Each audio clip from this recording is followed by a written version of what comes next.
Hey guys, I'm Chad from AlbanyBrewCrafters. We're going to show you how to make a homebrew kit.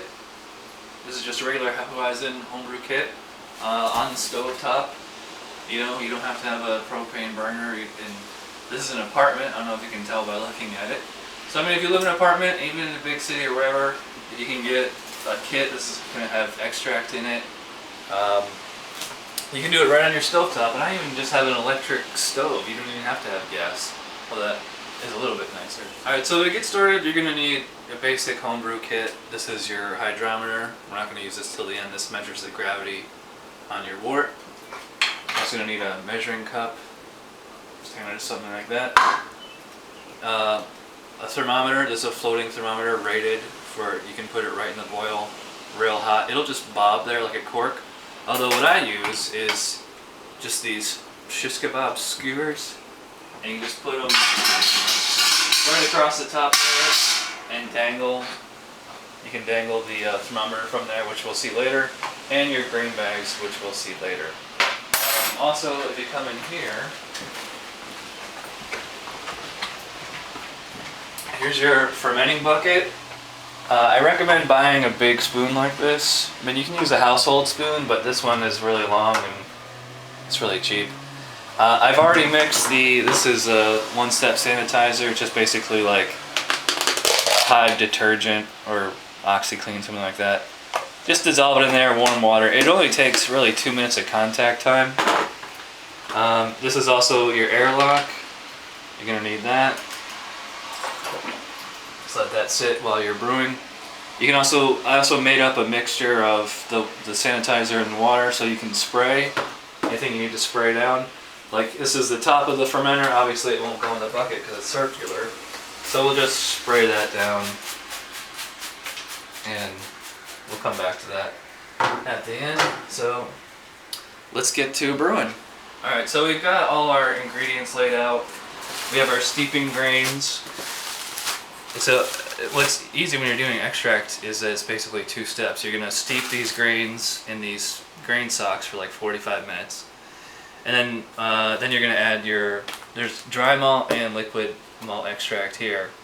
Bring that up to a roiling boil. Let that boil for, it's actually only 45 minutes according to the directions here. And believe it or not, there actually is some hops for hefeweizen.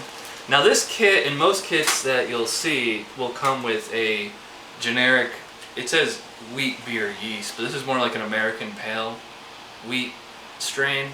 Like if you ever had like Southern Tier Hop Sun or Southern Tier 422, something like that, Sam Adams Summer Ale, something like that. That's not what I wanted. I wanted like, and this is an actual German hef, Hackershore. I like Schneider and Weihenstephaner better, but this one's pretty good. I upgraded the kit for an extra, I think it was like $8 for actual, this is the same yeast that's in here. They're pretty close to it. So, anyways, let's get our water going and we'll put the grains in the stocks. Alright, so I'm not following the directions exactly as the kit wrote them, because they say to leave your steeping grains in here up until this reaches a rolling boil. But what we're going to do is, we're at about 150 degrees right now, and I'm just going to move this off the burner, and we're going to let it sit there for like another 10-15 minutes at about 150 degrees or so. There's really no reason to bring your grains up that high of heat for that long. Alright, so we had our steeping grains in there for about a half hour, maxed out about 150. We're going to turn the heat back on. Now we're going to add our extract. We have 2 pounds of dry malt extract, and I think there's 3.3 pounds of liquid malt extract in there. We're just going to throw these in here, stir them up really good, and it's going to come to a boil. Once it reaches, we don't start the timer until it reaches a boil and all our protein break is dissipated. I probably should have grabbed a spoon. The dry malt extract is like, it's basically like a powder. It makes these clumps. Can you see that?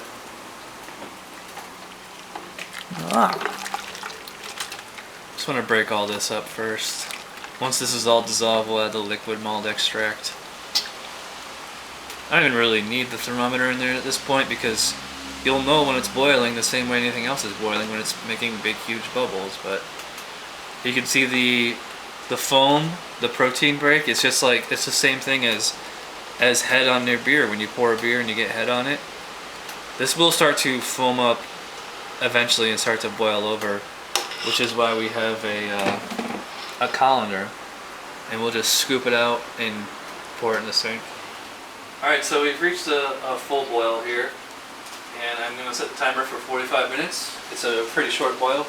We're going to add the 1 ounce of Hallertau hops right now, and we have a little bit more we're going to add in a half hour. So I'm just going to, their pellets, we're just going to stir them up. We're going to basically dissolve in the wort here, as we call it. And now it's so hot that it hurts to put your hand over it.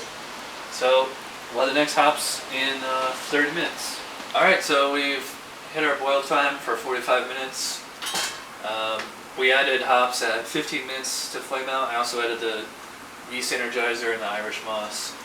Didn't bother filling it up, just me dropping it in there. So anyways, I'm going to throw this in the sink, let this cool down, and I'm going to get this down to room temperature as fast as possible. And then we're going to pitch the yeast in and top it off with more water.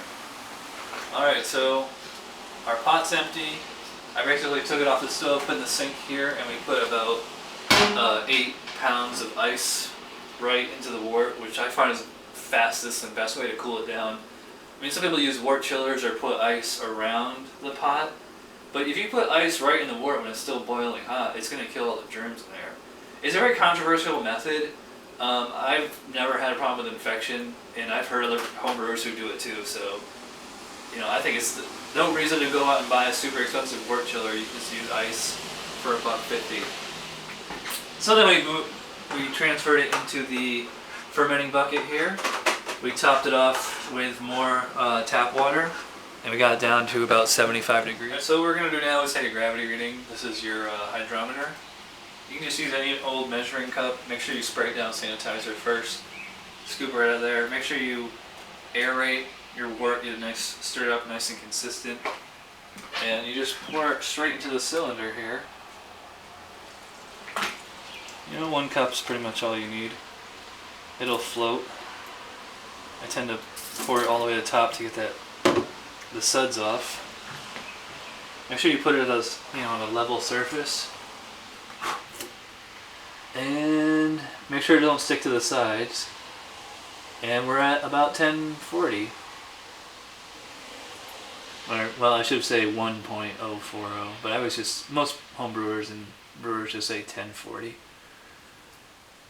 Yep. Maybe a little higher, maybe 1042, something like that. All right, last step. This is not beer yet; it's still wort. Here's our vial of yeast. Now, if you're making a big beer, you probably want to make a yeast starter first, but this is a very small beer. It's going to be, you know, less than 5% alcohol, so we can just pitch the yeast in. Make sure your wort's at room temperature. Just put it right in there like that.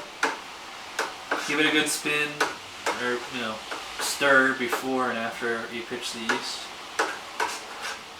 I'll you know, stir this up for another minute or two so it gets nice and homogenized. We pitch the yeast. I sprayed down the bottom of the fermenting bucket top, and now we're going to put the airlock on. You have to be very careful when you put this in here, because I did this once where I pushed it in the rubber gasket around, you know, right there, where I pushed it in and it actually fell down into the wort, because you want it a nice tight seal, so be very gentle when you pour that in there. Now you fill this up with your sanitizer, or you can just use vodka or any kind of spirit like that, because it's you know, like natural antiseptic. This is just, you know, regular, whoops, probably filled a little too much, but it tends to evaporate over time.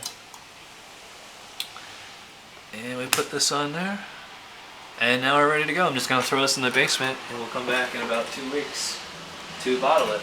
So, thanks for watching.